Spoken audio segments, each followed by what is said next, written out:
What if I told you that a team was 80 minutes into winning the World Cup and then almost lost it all in 10 minutes? What if I told you that one man, a 35-year-old playing what many believed was his last World Cup, carried an entire nation on his back across 120 minutes of madness, heartbreak, and pure football theater? This is not just a match story. This is the story of Lionel Messi finally becoming a world champion. And it happened in the most dramatic, jaw-dropping, heart-stopping final in the 92-year history of the FIFA World Cup. December 18, 2022, Lusail Stadium, Qatar. 1.5 billion people watching. Let's go. Argentina had won the World Cup twice before, in 1978 and 1986. But they had suffered as runners-up 3 times, including a painful 2014 final loss to Germany. For Messi, that 2014 night in Brazil was a scar that never healed. He had stared at that golden trophy, unable to touch it. After years of Copa America heartbreak and a shocking group stage exit in 2018, newly appointed coach Lionel Scaloni led Argentina back to greatness, winning the 2021 Copa America and the 2022 Finalissima, entering Qatar as one of the tournament favorites. On the other side, defending champions France and their heir apparent Kylian Mbappe. PSG teammates, club brothers, international rivals, the 2 greatest players on the planet meeting in the biggest game on earth. Before a ball was even kicked, Messi had already set a FIFA record for the most all-time appearances in the men's tournament, his 26th World Cup match. From the very first whistle, Argentina looked like a team possessed. Coach Scaloni made a bold tactical call, setting up in an attack-minded 4-3-3 instead of the cautious shape they had used against Croatia. The masterstroke? Starting Angel Di Maria on the left wing. It proved to be a match-winning decision. France, the defending champions, looked completely shell-shocked. They couldn't get out of their own half. Argentina's midfield, De Paul, McAllister, Enzo Fernandez, pressed ferociously and won the ball back almost every time France tried to build. Messi drifted into the half spaces. Di Maria stretched the French defense wide. Jules Koundé, selected at right back ahead of the more experienced Benjamin Pavard, was being exposed badly. France were disorganized, sloppy in possession. And then came the moment that broke them open. Minute 23. Di Maria drove at pace into the French penalty box. Ousmane Dembele lunged in and caught him. Penalty. Messi placed the ball on the spot. The stadium held its breath. He took 4 steps and stroked it calmly into the bottom corner. 1-0 Argentina. The crowd erupted. The blue and white tidal wave of Argentine fans roared to the heavens. But Argentina weren't finished.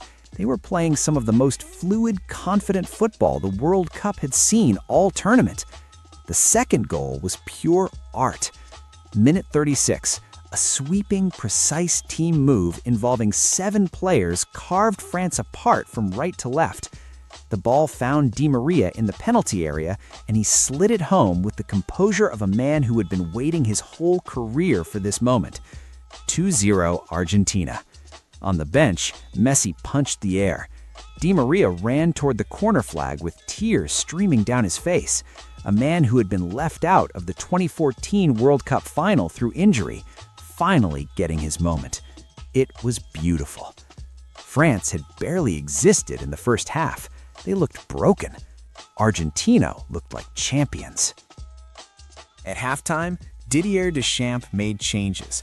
He brought on Marcus Thuram and Randal Kolo Muani, trying to inject energy and pace into a lifeless side. But for the first 70 minutes of this World Cup final, France had not managed a single shot on goal. Read that again. 70 minutes, no shot on goal, in a World Cup final. Argentina recycled possession patiently, pressed high when France had the ball, and controlled the tempo entirely. Emiliano Martinez in goal was barely touched. The Argentine fans were already singing, The world had already started preparing their Messi tributes. And then, in the space of 90 seconds, the entire match changed. Minute 80. Kolo Muani was brought down inside the box. Penalty to France. Mbappe stepped up. Top corner. No hesitation. 2-1. The stadium stirred uneasily. Before Argentina could even process what had happened, France attacked again. The ball fell to Mbappe outside the box, and he unleashed a stunning, dipping volley that flew past Emiliano Martinez before he could even move. 2-2.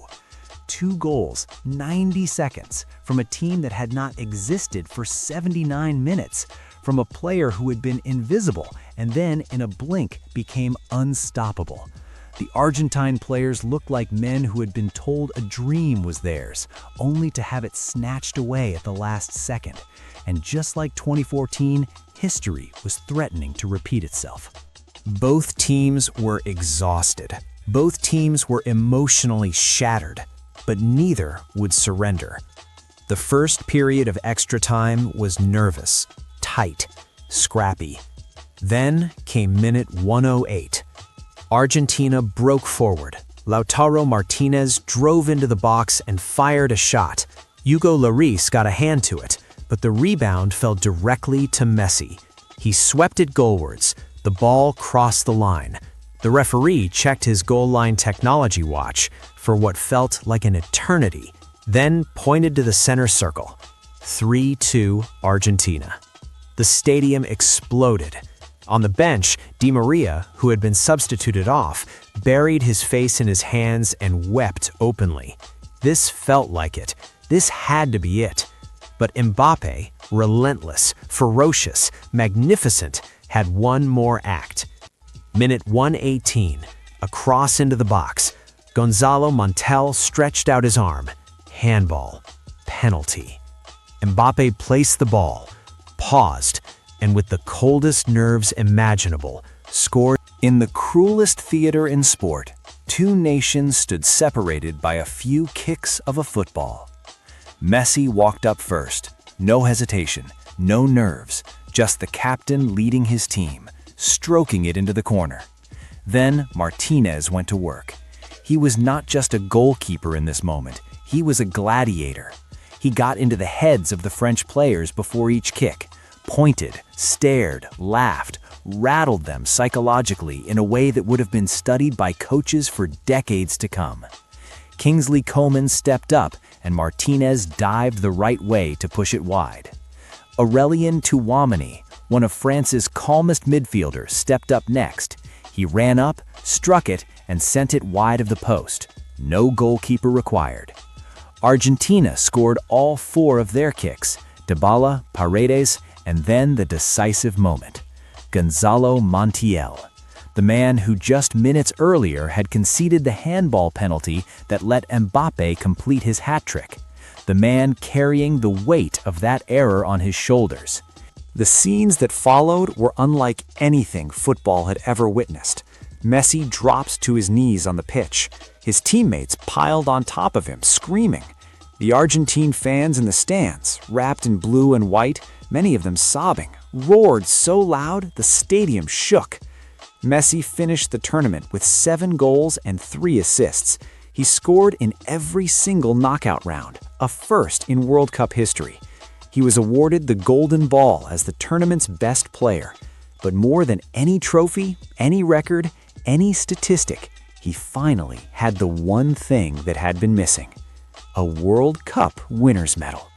He walked to the podium, draped in a traditional black Qatari bisht robe over his Argentina shirt, and he lifted the golden trophy into the night sky above Lusail. A boy from Rosario who almost quit football at 11, a teenager who left his family and his country to chase a dream in Barcelona, a man who was booed by his own fans, who lost 3 major finals in the space of 2 years, who carried the tears of a nation that wanted so desperately to believe. At 35 years old, on his 4th and final World Cup, Lionel Messi became a champion of the world. "I craved for this so much," he said. I knew God would bring this gift to me. I had the feeling that this World Cup was the one. The greatest player, the greatest final, the greatest moment. This wasn't just a football match. This was destiny, 35 years in the making.